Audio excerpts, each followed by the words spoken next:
Yes. Okay, what does Biren have to say about this? What happens to the SMBs who you are typically supporting? What is their take on buying licensed software, and how successful are you in converting? Obviously, it's not 100%. We all know that. So, I would like to start with a slightly different perspective here. Say about 5-7 years back, even we were exactly the way all of us are. It starts with a mindset. Something which I would like to share with all our partners also, and a few things which I would like to share with Microsoft a little later. Initially, we used to think that legal software क्यों बेचना है? The customer is right because we want to protect the customer's interest, or we want to save his money. But in the mind, we are sticking our neck. We are trying to sell something which is wrong, and we are not informing the customer. We are not educating the customer also. At least हम customer को जाके बोले तो सही कि boss आप pirated use कर रहे हो, वो गलत है.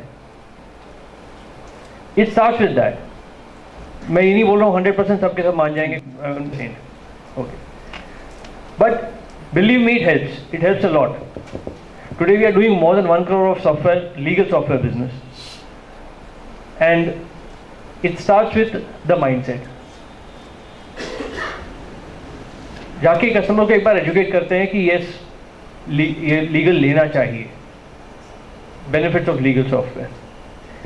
And another thing which I would like to address to Microsoft team also is that partner community has a lot of confusion in the types of licenses. बहुत सारे लोगों को ये नहीं पता है कि OEM कब बेचना है, पेपर लाइसेंस कब बेचना है, फुल पैक कब बिकता है.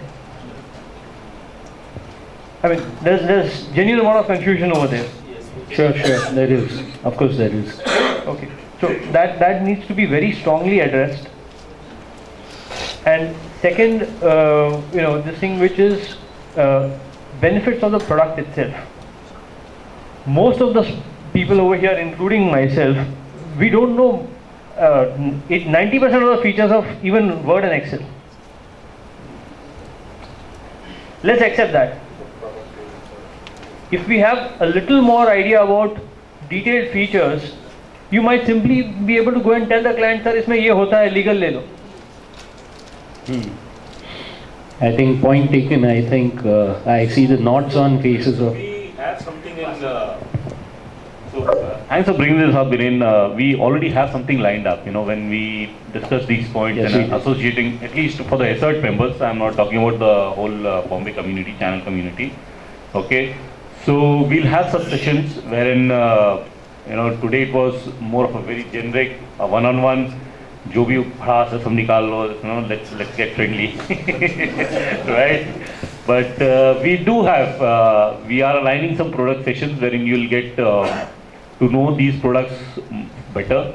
Licensing is something I take that feedback. I'll see how I can organize something on the licensing portion wherein you have full clarity on where to pitch which product so that it's the right licensing for your customer.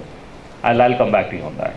For a person who's looking after only OEM and retail, it's a good promise because he's to help his other divisions also make a sale. Absolutely. First, I'm a Microsoft employee. My vertical doesn't pay me. Microsoft pays me first. I'm working. So he's going to go horizontal now. I hope not in the literal sense. Okay, from somebody who's selling maybe, 50% of his revenues possibly come from software and implementations. So can I have that view from Jitin as to whatever we have discussed till now in terms of licensing? What would you say about it? Thanks, Satish. See, I've been hearing all these guys. I would put it this way. See, I've been associated with Microsoft since 1996, from the day they've launched Windows NT. From the day till today, we have been closely associated with them. The microphone. Okay. I would say one thing here, it's a myth that we consider Microsoft as a demon or a devil or something like this. Take one step further or ahead, they will take 5 steps ahead in front of you. Trust me, this is my personal experience, I've seen that. Today, as Kshitij rightly said, my 50% revenue of 50 crore is from a software. Be it Microsoft, Citrix, Virtually, and every dollar of software you sell, you make $5 of service revenue. Trust me, you can convince them to buy a legal software. You can convince them to give up service money to you for implementation, maintenance, whatever you sell. You talk of your revenue, the top line, yes, it is there. The bottom line is equally there. If you do a crore of rupees business, I am sure Biren would be making more than 10% or 15% with the service revenue. Because every licensed product you sell, they need service. Be it Office, be it any of the infrastructure products, server, Bolo, whatever you talk about it. And the kind of schemes they run for a customer or for a T2 partner on an OEM. See, I don't do OEM, but yes, I keep getting mailers and everything. The kind of schemes they run, I think it's been fabulous. So trying to convince a customer, it's something like this. Today you sell a PC. I'm saying, suppose we sell an assembled PC. I'm sure we try to add on a lot of things. Okay, buy graphic card, buy speaker, or a writer, or from i3 to i5 or i7 or whatever it is. I'm saying, why we are doing this? To earn more revenue? Why can't we add a simple, instead of selling i5, sell i3 with a legal software, which will give you more revenue than probably i3 to i5, because they have realized that there is a value only in services. Today every service is, see, I am a customer to Microsoft and I am a vendor also to Microsoft. I do lot of their deployment, I do lot of their POCs, and they fund. Trust me, what Satish has said, at least in an open license and a volume licensing, it happens. They fund every of your deployment, every of your POC, and of course, if the customer is referable, they will do even case study with you. So I am saying is, definitely we'll have to come out of that myth that Microsoft is a devil or a demon. Take just one step ahead, that's all. And you will see the reaction from them. Nothing less than 5 steps, I can assure you that. And that's my personal experience. We have grown from, like 96 NT days to now we are talking of Windows 8 and Server 2012 and all. So this is my clear takeaway. Sell legal software, come out of that piracy. It's like, why shall you do chori for a customer? Give me one reason. You tell me those who have done, I'll give you a live example. There were people who were doing evasion of octroi. Are they surviving today? Let's think about them. Let's not name them. Are they there in the mind? They were doing only evasion for a customer. Where you making money? If you don't pay octroi today for 5%, are you charging 5% to customer? No. That 5% and ultimately liability remains yours. Because for customer it's only one time. For you it's every day. So there is no point in, you might, as he said is, when we moved from assembled to a branded way back in 95, we took virtually 9 months to sell the first branded hardware, which was Wipro SR. 9 months. And then onwards we have not looked back. Today if you see, we don't do a single machine on assembly. It's only branded probably. Of course it's everybody's strategy.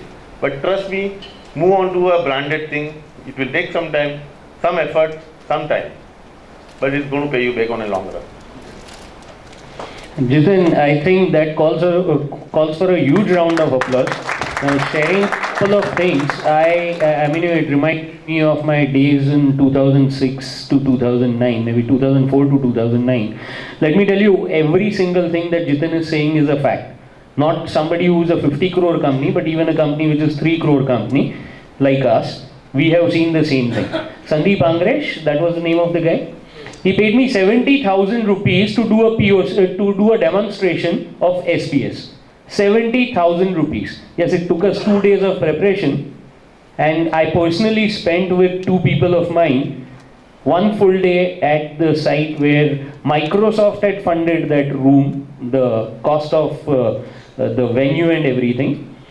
And 70,000 rupees for that 1 day's work is what Microsoft paid me. Like I also told you, there were schemes which I never knew about, and the checks will keep coming to me.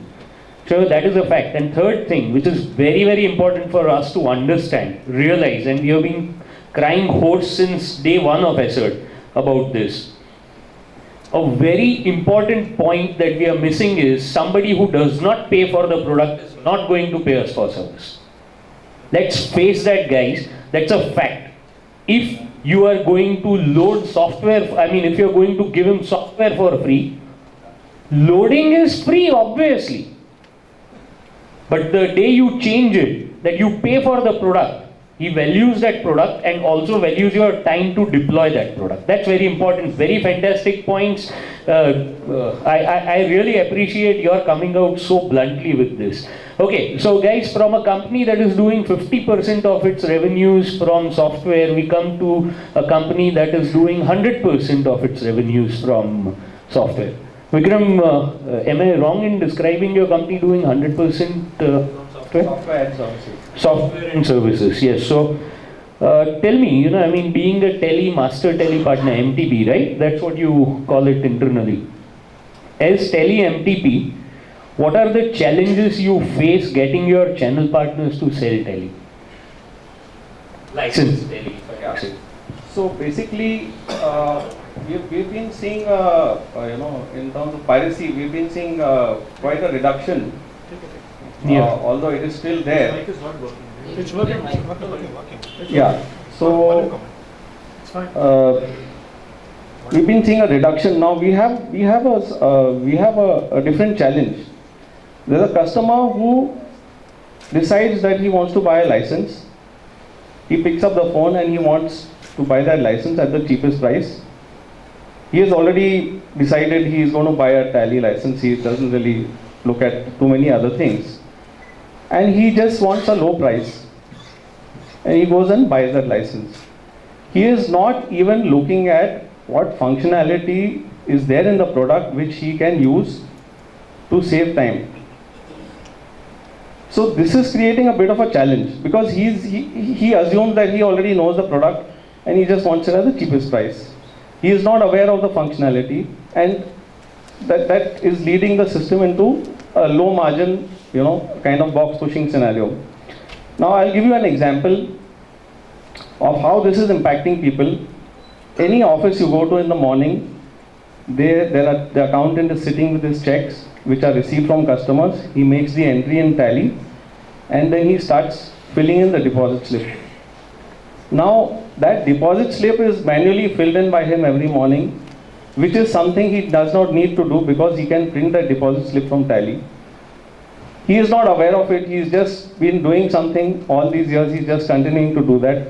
So he is actually, even after buying a license, he is not being shown certain things that can save a couple of hours in a week. And that is why he is going into low margin box kind of scenario. And our partner also, who is just probably selling a license and not adding value, is going to make a lower margin versus a partner who goes and adds value and makes more than double the margin of this other partner. So there is a lot of potential we are seeing in customers to be shown the value. There's so many features which are coming in. And I'll give you another example of a pirated customer. We met a customer who is a FMCG distributor. He is cutting maybe 400-500 invoices every month.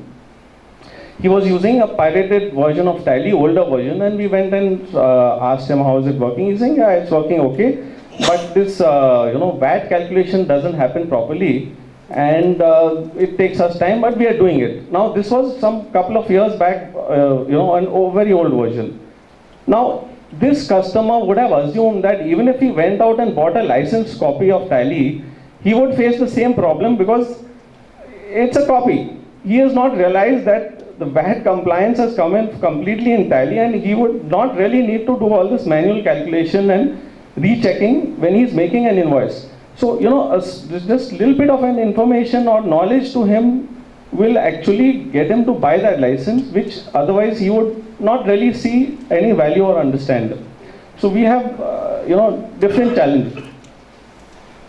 Okay, so what you are saying is because people do not know the features and cannot explain or cannot articulate the benefits, that's the reason why software is not selling the numbers that it should sell, and pirated keeps it's getting absolutely installed. a knowledge issue. I think this is the same thing that was told by Biren to Microsoft team, am I right? So basically the one takeaway which I'll take from this discussion is that you guys need to make sure, and we have Tally Vice President Mr. Arvind also witnessing, though I have told him he's come here as an audience, so kind of you, Mr. Arvind. The fact is that as software vendors, you are unable to educate your channel partners well enough for them to articulate the benefits that the end customer has for buying legal software, except for the legal action that they are saving themselves from. I think that's a takeaway you guys need to take back home. Okay, tell me one thing, what are the kind of margins? Vikram, this question is for you. Your success rate, and how do you achieve that success rate in terms of attaching legal tele? I mean, obviously you would be incentivizing your partners, tele must be incentivizing the partners, so how do you achieve your attach rate and what is that attach rate? Yeah, so basically there are 3 levels of partners. So there is the entry level is a partner who is just gets a lead and tries to close the sale, who makes a lower margin, versus a partner who goes and adds value and is able to show some value. He earns a much higher margin.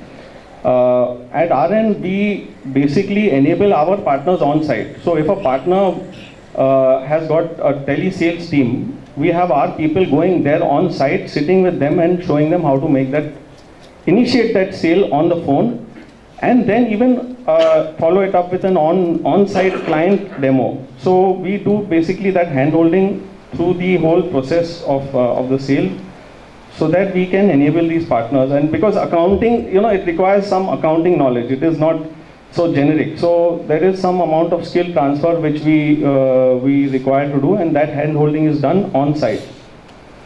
So Apart from this, what are the other incentives? I mean, the margins and other things. Do you offer some decent margins? Because people here work for yes, bottom lines. Yes. Now the margins on licenses go up to 28%, and there is an annual subscription which is required by customers who want updates on various features.